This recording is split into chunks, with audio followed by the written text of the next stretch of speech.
All right, this is part 3 of the Goop method here. It's my first time doing it, guys, so please bear with me. What I did is I took the mold out of the Ziploc I had there, and I taped the fairing down to it.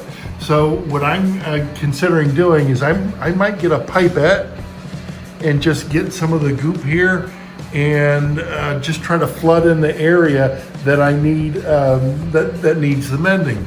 Now this morning when I got up, I knew it needed a bit of a stir, and right now it's, I think it's where I want it to be. I'm not sure, but I think it's where I want it to be. So let me do this. Let me get a pipette. We'll suck some of the goop in there, and then we're gonna go ahead and flood it in there. And thank you for your comments about the lizard and the vet here.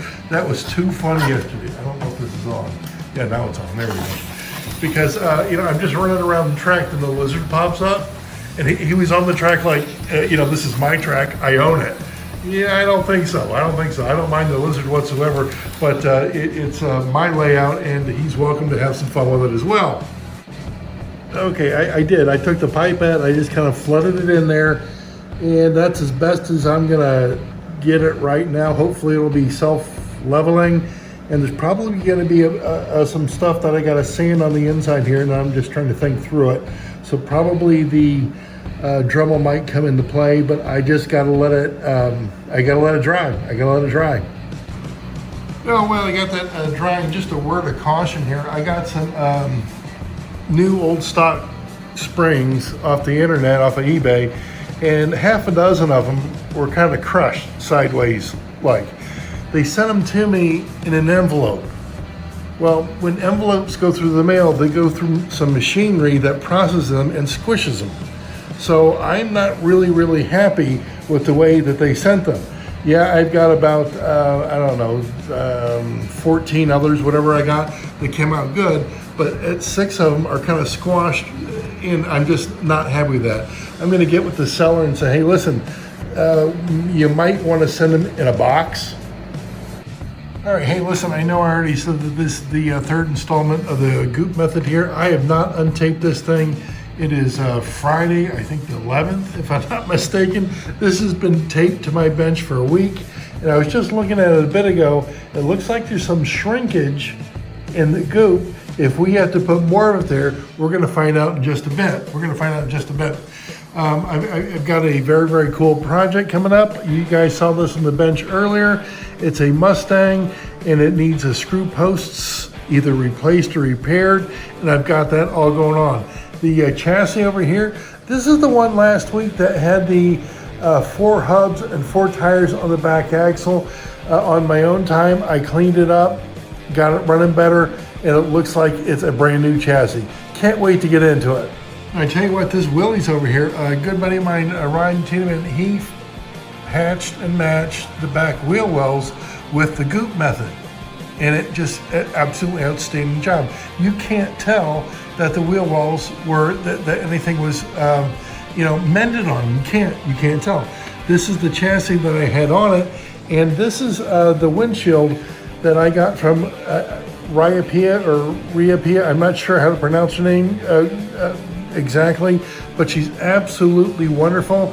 I featured her before in a couple of videos ago. She always has things that are listed at a very good price. So I got the Willys windshield there, and it's gonna just make the Willys project here complete. Absolutely wonderful that I got the windshield.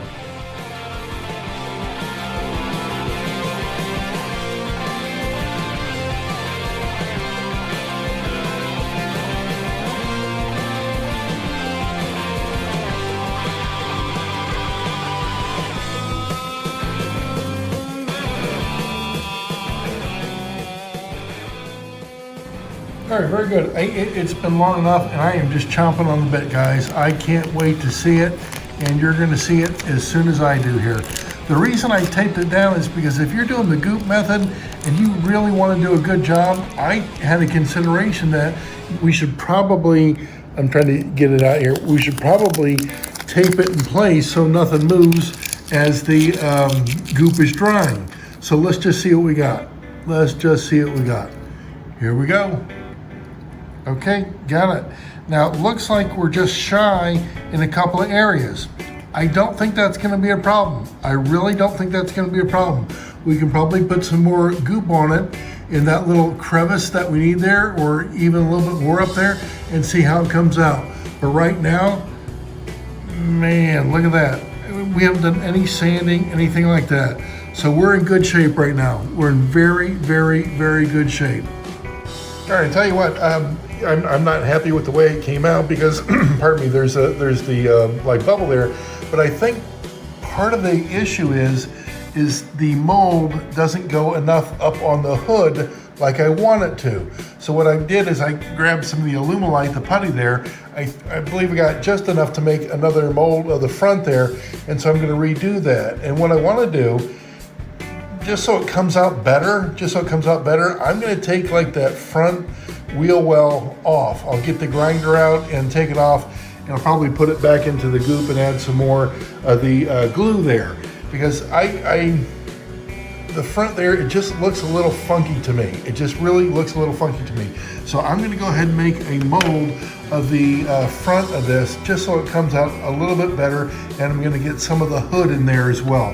I think that's probably the right approach to get this thing looking as good as we can get it. Used up the rest of the putty I had there for the Alumilite, and I made the mold there, and I pushed the fairing down, the one that has the good fenders on it. I mashed that down in there, and I also took the Dremel and I cut away the side panel that I want to redo there. So I've got to let that dry.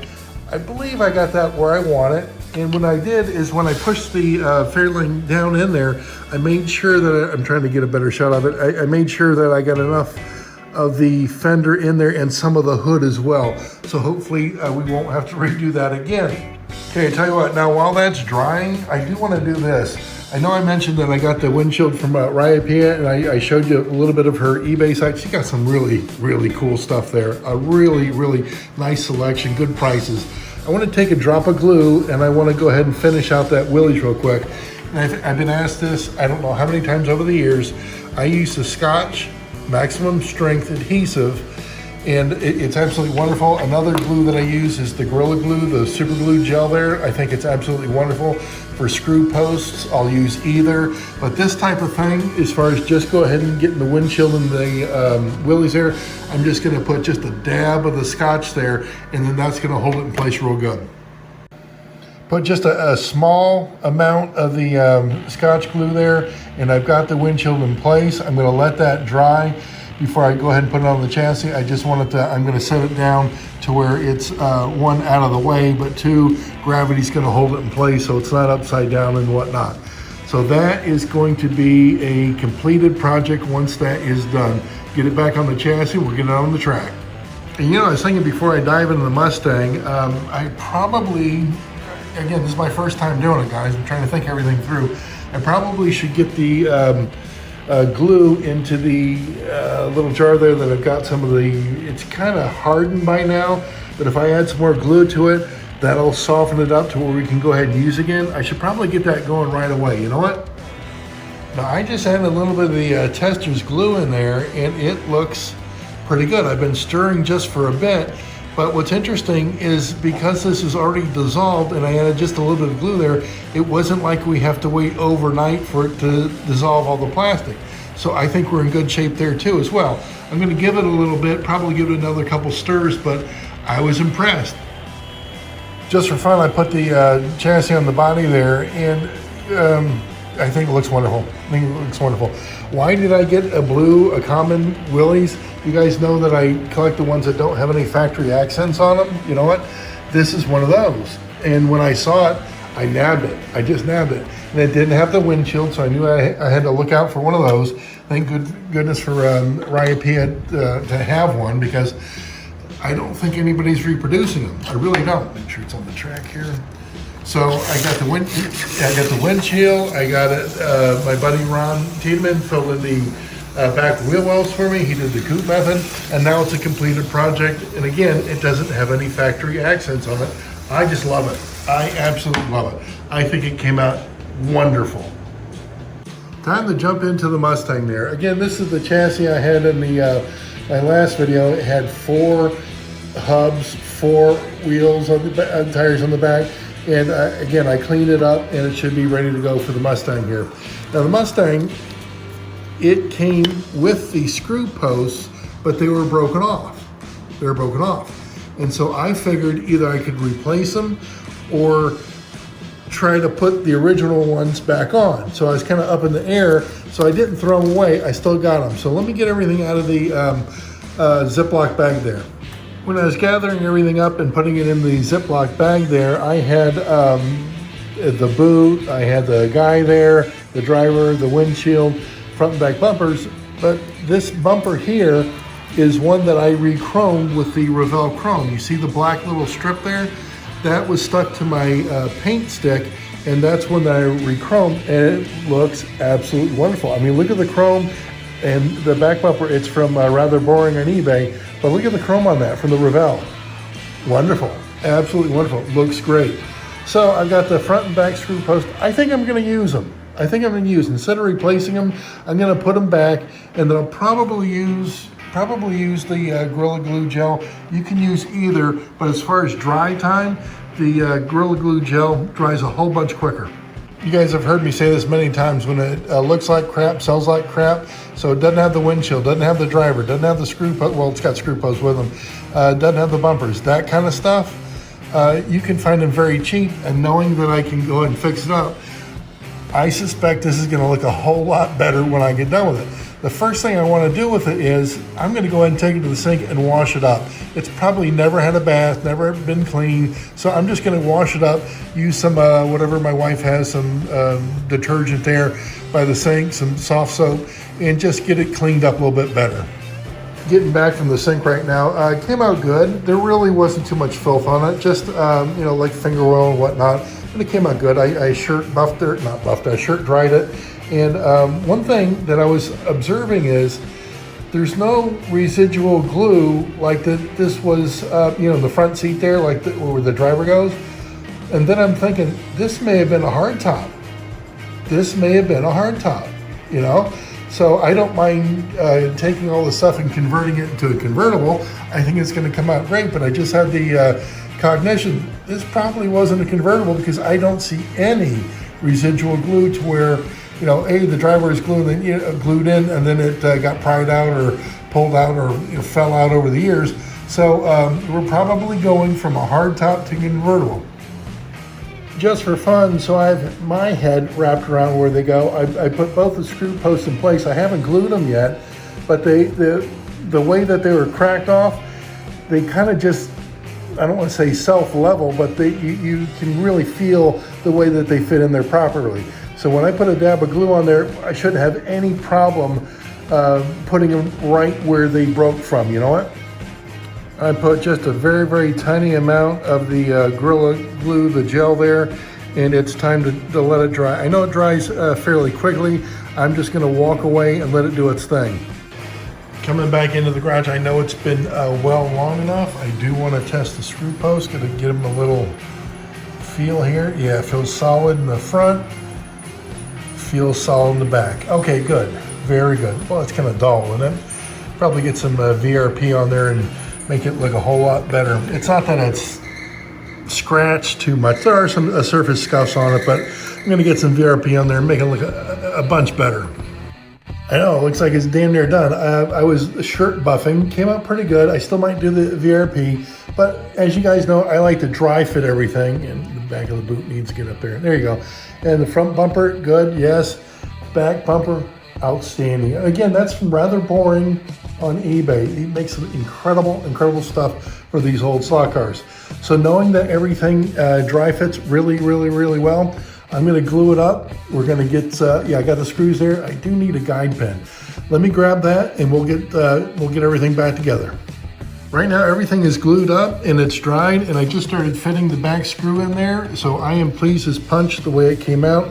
I'm going to go ahead and mount the chassis onto the body there. We're going to get it on the track. The body is on the chassis. It is time for it to be on the track, guys. This is my favorite time when a project's done like this. Make sure everything's on. Oh, it sounds like the tires need to, I might have to change, yeah, I'm definitely gonna have to change the tires out. Give me just a sec. That's too funny. That was absolutely too funny. I had dressed out the chassis like last weekend. I knew it looked better, but I had no track time, so I had no idea about the rear tires. Let's see what we get now. Oh, that works a whole lot better, doesn't it? Yes, it does. Yes, it does. Just touching the chassis to the transformer doesn't let you know how the tires are. You know what? Doesn't do it. Doesn't do it. Yeah, that's better. That's not sliding all over the place. That's 100% better. Very good. Very good. Boy, I'm liking that. That came out good. They came out real good. All right, well, that's very cool about the Mustang there. It looks good, it runs good, especially with the back tires refreshed on there. This, I know that the mold is done. I touched it a bit ago, touching it now, it should be fine. Getting that out of there looks pretty good. Let's see what this one looks like. I'm gonna turn it around just for fun. Let's see what this looks like in here. Okay, got it, got it. Now you can see where, I wish there was a little bit more light on it. Yeah, you can see where it needs to be up there near the front and whatnot. So that's good. We got a better mold here for the front. And let's check the hood out. Yeah, that's covering some of the hood better. So we'll get to that. You gotta laugh. You gotta laugh. I'm just saying, hey, we're gonna get to it. And my wife just reminded me we have to leave very shortly for my granddaughter's soccer game. And if we get back in time, she's probably gonna want to get lunch. Probably some errands. I don't know. I'm just speculating. But if I get back in time today, I'm going to go ahead and goop that up for us. So right now, if I don't get back in time, I'll end off once again. If you guys need anything, let me know. I'm always here for you. Any question you got, I'm going to try to help you out as best I can. All right? I hope I get back before it's too late. All right, see ya. As I was finishing the last segment, she popped her head out the door there. It's going to be too late when we get back. She just rattled off a number of things that we got to get to. So I am ending the video off now, guys. I can't wait to finish what will be part 4 of the Goop method. We're going to get it. We'll definitely get it.